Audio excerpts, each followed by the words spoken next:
Okay, I'm doing this just for you. In 500 So please feet, turn right onto like Johnson the video Avenue. and hit the subscribe button. So let's see at this peak traffic time Now turn right how the onto FSD Johnson Avenue. 12.3.4 will be doing.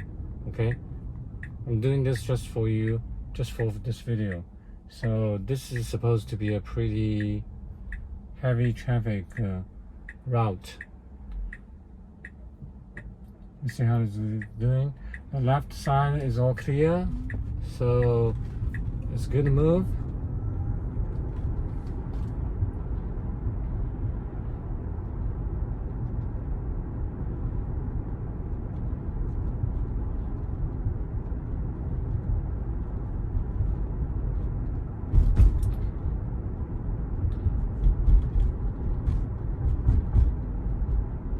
It's good speed, and this is around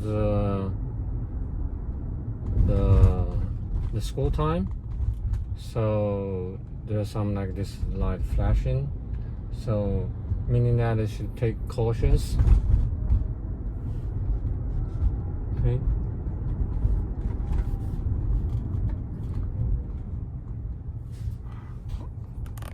Let me adjust this angle a little bit.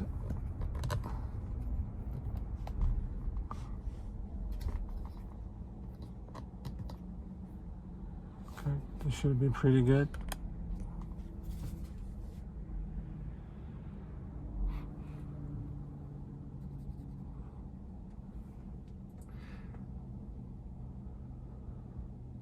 So I did see a huge improvement compared with the version 12 with the version 11. Especially there were a couple of very challenging intersections the version 11 just cannot do. See, this one is In 500 feet, turn right Okay. onto Bollinger Road. Okay, this one I personally usually don't yell to the car, but FSD chose to yell to it, and that it, get in front of me. I don't have a very big problem with that. I would think you can do it either way, because if you're very nice, you're in a good mood today, you're probably gonna do it. If you are, don't feel super well today, you likely won't do it. That's just it.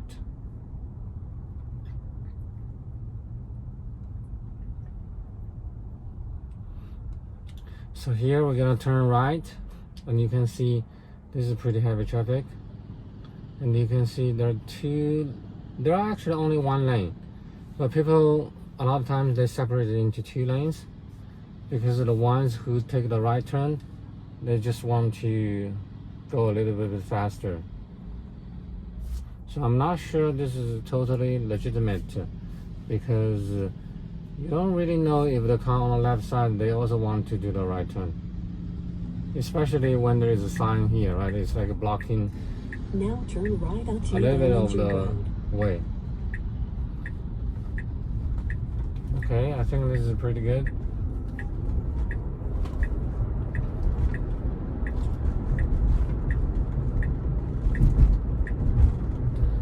Yeah, this is pretty smooth.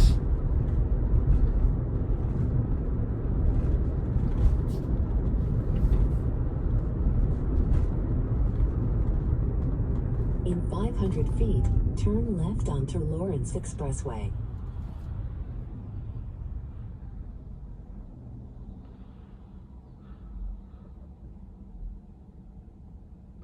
This intersection is really, really heavy, the traffic. You can see those two lanes for the left very far away. I'm not sure you can see on this video. Probably you can see it, yes.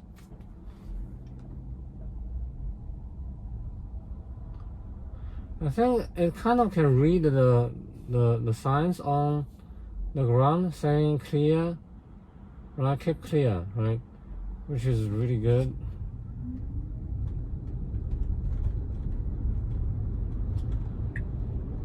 I'm pressing the accelerator a little bit because I just don't want to yell to the person on the right. Otherwise, it's gonna take forever. There are a lot of people on the right side that they will merge onto this lane. So this one, I think, is really taking the wrong lane because the rightmost lane is just so many traffic. It's not necessary to put itself on this lane, right? You see every car on the left side, they just run way faster. And the people usually, they just get on the left lane. And they still have, I don't know, actually, it's complete, it's just going straight. I don't know why it's taking this lane. It's very, and look at that. Just let the car get in front of me for no reason. It's not, this is not right.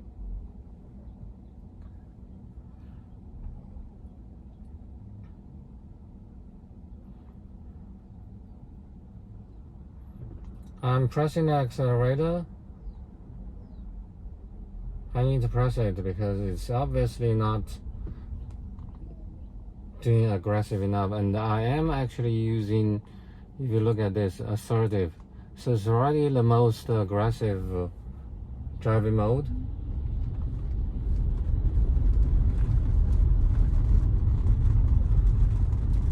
I'll say this FSD is a little bit too polite.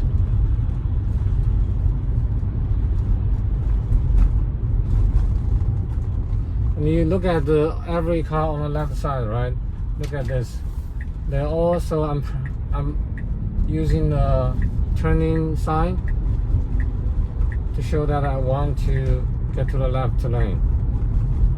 But look at this, right? It's not doing the right thing. And I'm trying to let it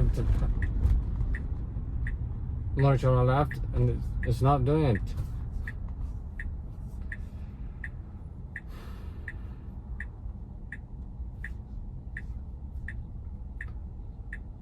And the car behind me is trying to get to the right, and I'm trying to get to the left. This car is not actually doing it, which is really not good. This is bad, right? Oh, why keep turning this off on me? In 1,000 feet, bear left. What's to going stay on? Lawrence Expressway. Anyway, it seems the car just have its own mind. It just don't want to do what I want it to do. Now bear left to stay You obviously can see that. I turned the left turn sign multiple times. Usually they would just help me to get on the left lane, but it's not doing it.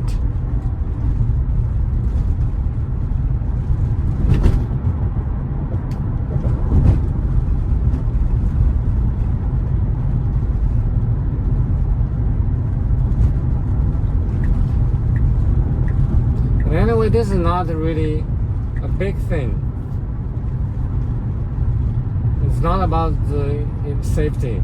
It's just about how fast turn right onto Cambridge Avenue. we can get it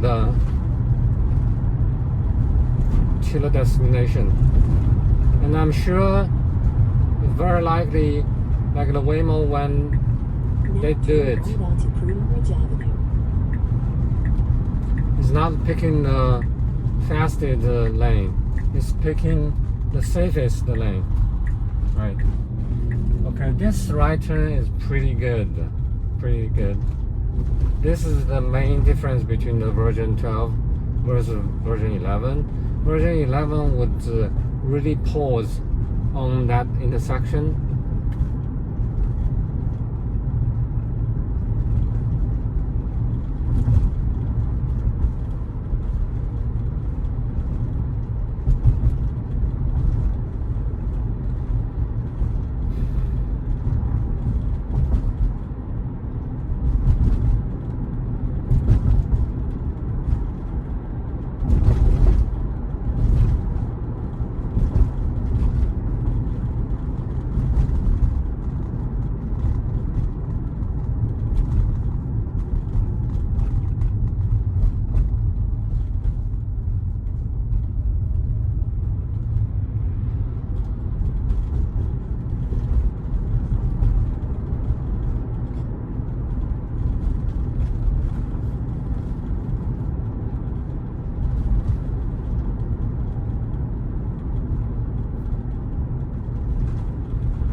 So overall, I think I've been using this FSD on a daily basis.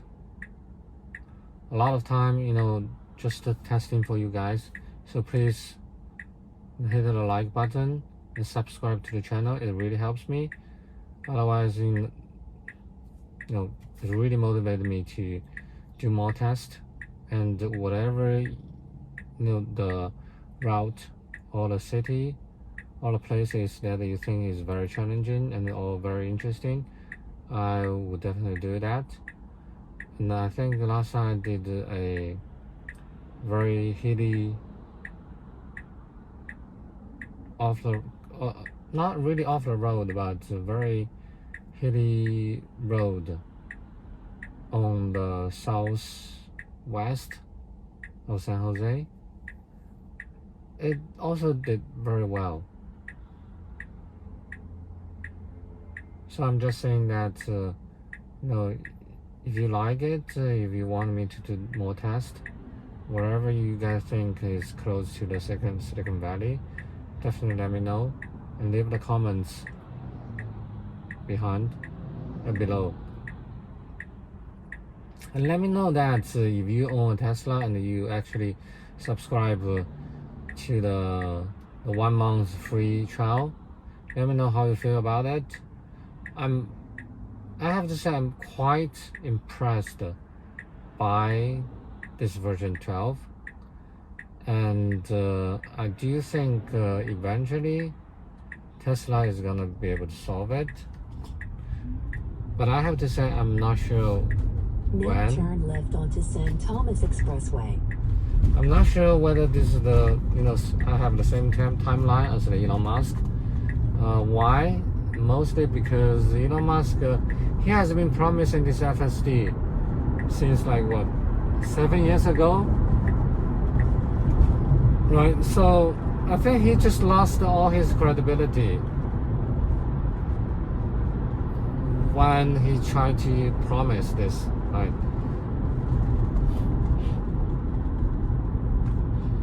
So that's why. So whenever he says it's very close, after multiple times, it's just gonna be very hard to know what kind of result or signal he's seeing. And nobody has a crystal ball to really predict the future. He can only project based on the data he has, and he's probably gonna project exponentially or just a linear line. But a lot of this training, this kind of autonomous driving or any kind of AI model, artificial intelligence model, machine learning, large language model, it doesn't matter, right?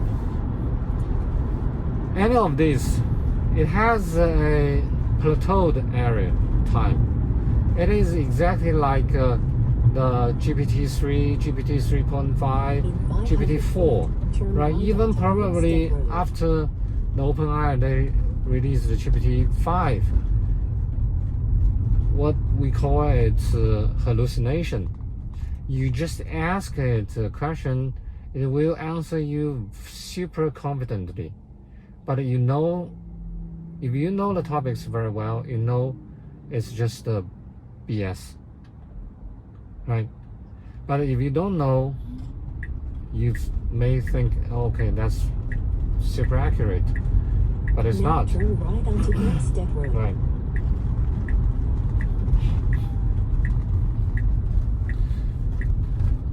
And this is exactly the situation maybe for autonomous driving. That's what I'm afraid of. So initially, when they change the architecture, they will just immediately see, man, huge jump in terms of the performance, right? and then based on the limited data or the time they project to the future, right? Maybe they have like 3 months of time, and then they see that the rapidly progress, for example 5x of the disengagement rate, and then so they just project to say, okay, another 3 months, this is another 5x, another 3 months, so 6 months, that's like 25x. But it could very well be after 3 months, yes, they get like another 4x, but for the 4th month, they just immediately see the plateau, the saturation of the performance. And if you did all this machine learning training, you can see that usually the accuracy or the error rate, it drops rapidly and then just plateaus. It just never drop any further. That really depending on your model. So until they really see the disengagement rate, probably it has to drop to like something like 100,000 miles per disengagement. Otherwise, they just cannot claim that, right? And this is exactly what happened in the past like 7-8 years. You know, every year Elon Musk say, we're so close, I promise you at the end of the year we're gonna solve it. I'm not saying that he's just completely lying, but he's kind of lying, because he only see very first part of it. Maybe it dropped to, let's say 5 miles per disengagement, from 1 mile to 5 miles.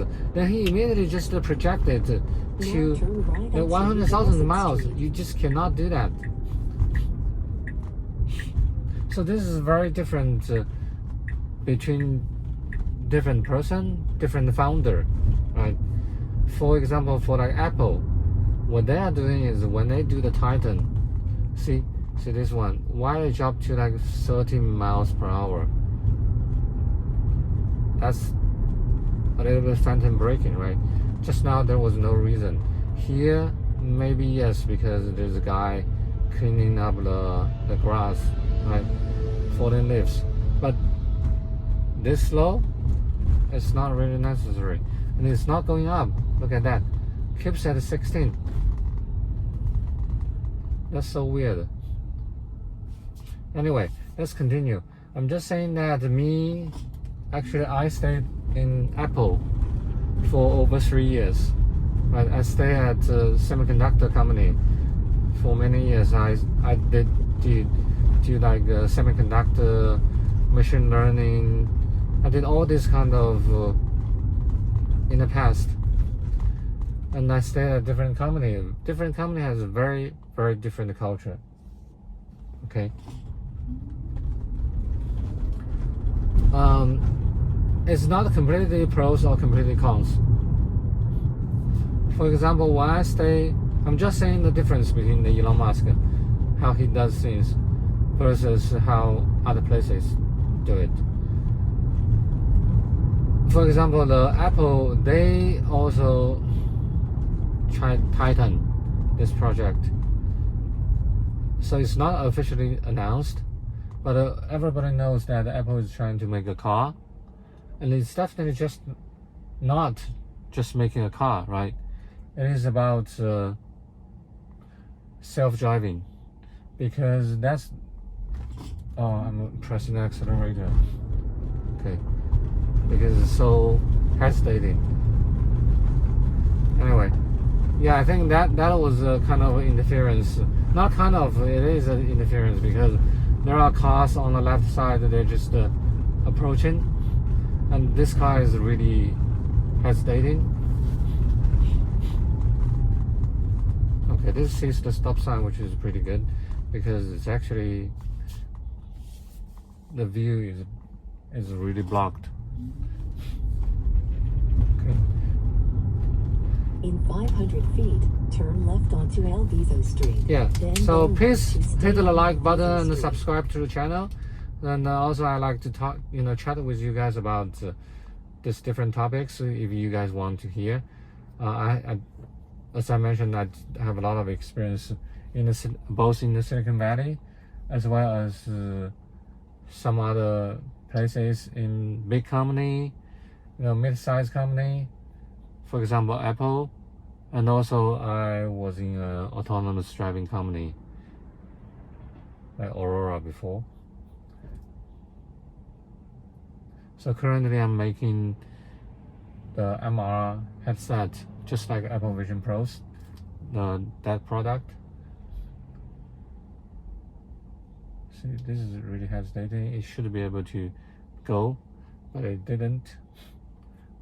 Now this car is turning left. Oh, this is gonna take forever. Oh shit. Okay. I shouldn't take this one because the car on the left side, right? That they have the yellow, the right of the yellow, because they don't have the stop sign. Anyway, I was saying that Apple has a very different strategy in terms of their product launch. They consider, if they promise something, they say they're gonna launch, they can take it super serious. Take the ramp on the right toward Interstate 880, San Jose. That's why there was one time they announced that they're gonna have a wireless charger, but eventually they just give up on that project because there was a fatal potential mistake. Okay? Now take the ramp on the right toward Interstate. So they will never announce something like Apple Car or full self-driving before they are 200% sure they already achieve it. So that's how Apple take their brand very seriously, right? And this is something really weird, because not weird, but I mean this really shows that this is the first time this behavior they actually turned back on. So I think there is some update in terms of the map, because it moved to the left and now move back to the right. This is very interesting. Anyway, I think I haven't, this is about the end of the route. I was not able to finish all the chat I want to talk with you about in terms of like Apple's, how they treat their brand, and how Elon Musk, I think he take it very differently. I cannot say that he don't treat the Tesla brand seriously, and nobody does. No, everybody would treat their brand seriously, but it's a very different way, right? Because for example, their build quality, just even currently my car is still have very, very bad build quality. Okay, I really hope to talk with you guys next time in the next video. Thank you. Bye.